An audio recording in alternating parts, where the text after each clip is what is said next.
সুস্বাগতম আমার তপ্পকবি চ্যানেলে আপনাদের প্রত্যেককে জানাই শুভেচ্ছা আর ভালোবাসা। আজকে আমার ছোট্ট এই মিনি ব্লগ দিয়ে শুরু করছি। প্রতিটি মানুষই চায় সুন্দর জীবনযাপন করতে, জীবনে হাসি খুশি থাকতে এবং তার এলোমেলো দিনগুলো সুন্দর করে সাজিয়ে তুলতে।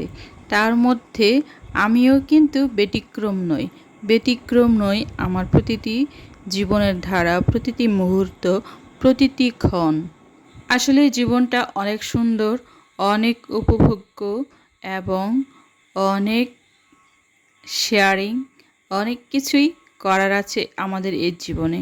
জীবনটা প্রতিটি মুহূর্তে, প্রতিটি অনুভূতি অনেক সুন্দর হয়ে থাকে যদি আমরা সেই অনুভূতিগুলো উপভোগ করতে পারি। আসলে অনেক দিন যাবৎ আমার চুলের যত্ন নেওয়া হয় না সেরকমভাবে, যেমনটা আমি চাচ্ছিলাম। চুলের যত্ন নেওয়াটা খুবই জরুরি, আর একজন মহিলা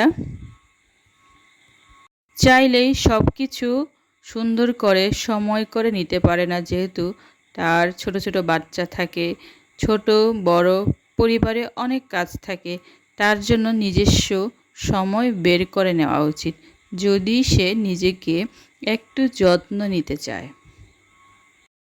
যত্নের ব্যাপারটা বলতে গেলে বলতে হয়, আমি অনেক দিন যাবৎ নিজের খুব একটা যত্ন নিতে পারছি না, যেহেতু আমার ছোট্ট একটা বেবি আছে। এই বেবির জন্য আমার অনেক সময় ব্যয় করতে হয়, সাথে পরিবারের ছোট ছোট অনেকগুলো কাজ করতে হয়।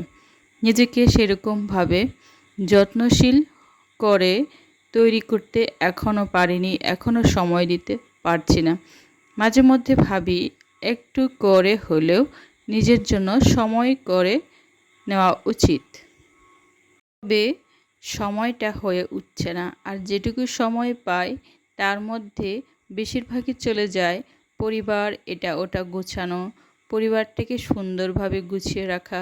হ্যাঁ, সব কিছুই তো আর হয়ে ওঠে না, তারপরে চেষ্টা করি একটু আধটুভাবে নিজের জন্য সময় দিতে পারি। মন তো চাই যাতে করে আমিও আমাকে গুছিয়ে নিতে পারি, একটু আকর্ষণীয় হই, একটু ভালো থাকি। তারপরেও চেষ্টা করে যাব, আপনারা আমার সাথে থাকবেন,